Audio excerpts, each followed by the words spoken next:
World of Warfare presents Napalm and the Vietnam War. During the First World War, flamethrowers spewed ignited gasoline on enemy combatants, which proved to be of minimal effectiveness since gasoline burned out quickly. To remedy the deficiency, the U.S. Chemical Warfare Service added rubber to gasoline, producing a jelly-like mixture that burned longer and stuck to enemy combatants with more fatal consequences.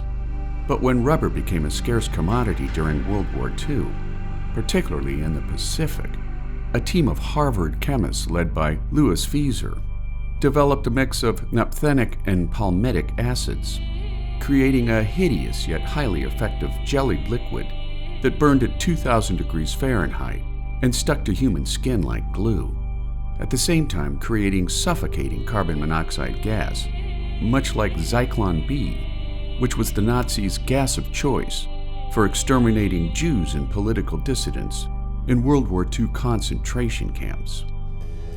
In 1965, the Dow Company, best known for their kitchen wonder product Saran Wrap, began making napalm in mass quantities for use in the Vietnam War, raising chemical warfare to new heights of inhumanity.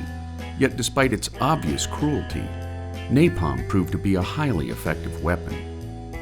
From 1963 to 1973, 388,000 tons of napalm was dropped on Vietnam, compared to 32,357 tons used during the Korean War, and a mere 16,500 tons used in World War II, covering victims both civilian and military, with a viscous magma the consistency of tar, causing burn wounds generally too great for a victim to survive.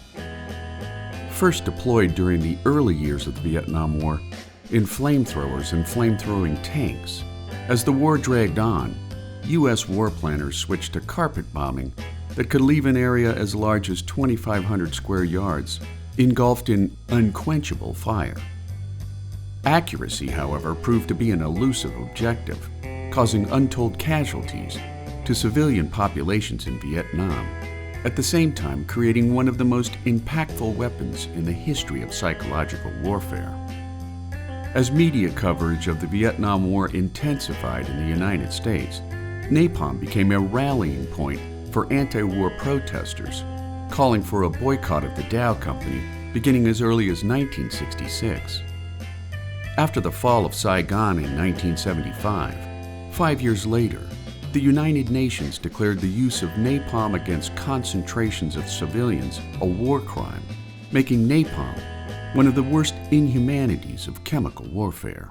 You smell that? Napalm, son! Nothing else in the world smells like that!